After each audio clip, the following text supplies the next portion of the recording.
Don't be that surprise, मैंने काफ़ी फिल्में की जहाँ पे कुछ नहीं मिला, कुछ स्क्रिप्ट नहीं मिला और सब चेंज हुआ है, तो yeah many films like that I have done. And no but see when you have a very सुलझावा डायरेक्टर, शी अंडरस्टैंड्स कि हर एक डिपार्टमेंट को, स्पेशली एक्टर्स को, पूरी फिल्म की जानकारी होनी चाहिए. So I think right away when we met, she sent me a script, I read it, I went back, she narrated parts of the script. We all knew very clearly Adil क्या कर रहा है, अशनूर क्या कर रही है, मैं क्या कर रहा हूँ, very clear. So much so that you could add stuff. जब आपको एकदम स्पष्ट तरीके से सारी चीज़ें क्लियर होती है ना, तब आप जा करके चीज़ें ऐड कर सकते हो. So that's what happened here, I think, right? Yeah, 100%. I guess we all of us had a lot of clarity और सबको पता था कि क्या होने वाला है. Yeah, I mean, we were taking this project very sincerely from day one. जब आप फ्लोर पर उतरते हो उससे पहले की भी एक बड़ी प्रोसेस होती है. जब आप रीडिंग्स पर बैठते हो साथ में, आप स्क्रिप्ट डिस्कस करते हो, आप अपने इनपुट्स देते हो, तो वो पूरा प्रोसेस होने के बाद फिर इवेंचुअली आप जाकर फ्लोर पर उतरते हो. So by the time we were on the floor, we were all the characters that we were playing.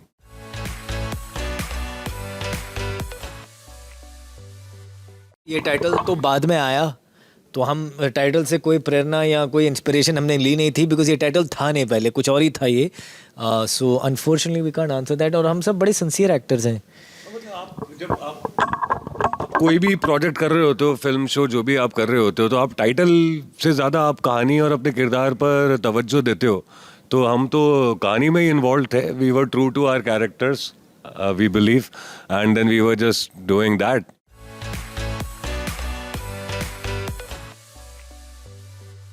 Ashnur. Akshay, Adil, me. All of us. I think our director, हमारी director की सबसे favourite जो character था वो थी कहानी. या और उस कहानी के तहत हम तीनों जो थे वो डायरेक्टर को उतने ही पसंद थे जितने होने चाहिए. And then I don't think ऐसा कोई ऐसा कोई कैरेक्टर था. She believes in equality. हाँ, सब सेम थे हम लोग.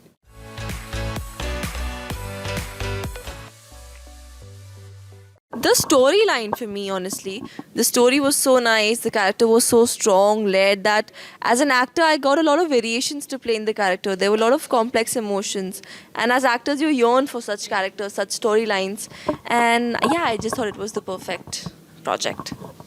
मैं रत्ना मैम के साथ अरसों से काम करना चाहता था. उनकी फिल्में, उनकी पहली फिल्म मैंने देखी थी प्रीव्यू थिएटर में, सेकंड फिल्म भी देखी मैंने.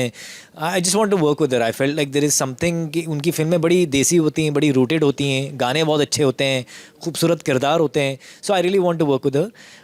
And then I just got lucky कि इतना अच्छा किरदार मिला जिसमें इतने सारे शेड्स हैं. And then I got to meet these wonderful people also. कोई भी फिल्म आप बनाते हो तो बहुत सारी चीज़ों पर आप डिपेंडेंट रहते हो कि स्टोरी कैसी है, डायरेक्टर कौन है, को एक्टर्स कौन है, शूट कहाँ पर हो रहा है, क्या हो रहा है. इस फिल्म में सारी चीज़ें जो चेक बॉक्स थे, सारे चेक बॉक्स टिक हो रहे थे. Like Akshay also said, Ratna ma'am is a fantastic director. इनका काम पहले देखा हुआ है and she was one of the directors that I wanted to work with. देन जब नरेशन हुआ तो स्टोरी सुनी तो स्टोरी भी बड़ी अच्छी लगी, कैरेक्टर भी अच्छा लगा. फिर अक्षय को तो मैं पहले से जानता था, मतलब I have seen his work and all. Ashnoor से मैं मिला, इन लोगों से मिला, तो everything was just sounding good. तो फिर बस यही देखकर फिल्म कर ली और मज़ा आया फिल्म करके.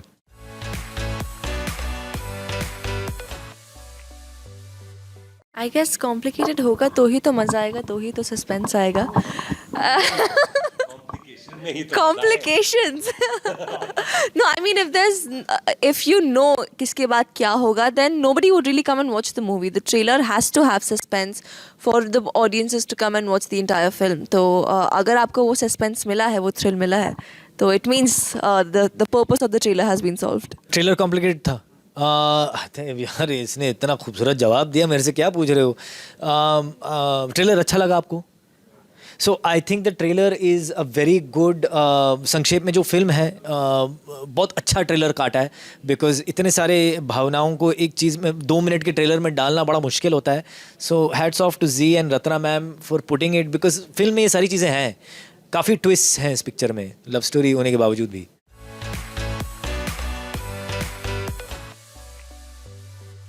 लव ट्रायंगल ही है आई थिंक. क्या हुआ है कि हाल ही में ऐसी फिल्में बनने लग, मैं सुबह से कह रहा हूँ कि हमारी इंडस्ट्री थोड़ी भेड़चाल टाइप की है और होनी भी चाहिए बिकॉज रिस्क बहुत होता है इस इंडस्ट्री में. बहुत सारे पैसे लगाए जाते हैं, बहुत सारे लोगों के करियर जुड़े हुए होते हैं. So you people are not very risk takers. They go based on कि अगले पिछले 2 महीने पहले क्या चला है और उसके रीमेक होता है या उसके रिहैशेस होते हैं. इसलिए तो सीक्वल्स इतने बन रहे हैं एंड सीक्वल्स जिनका कोई बुनियाद ही नहीं मतलब प्रीक्वल से या कोई ताल्लुक ही नहीं प्रीक्वल से. So somewhere we lost this love story, love triangle, जो सिंपल साधारण लव स्टोरी होती है, हमने कहीं ना कहीं उसको छोड़ ही दिया, बनाना छोड़ दिया है. So I am very happy that Zee and Ratna ma'am decide to make something जो इसकी भी एक ऑडियंस है और लोग इसके भूखे हैं कि इस तरह की फिल्में नहीं बनती हैं. तो वी मेड इट.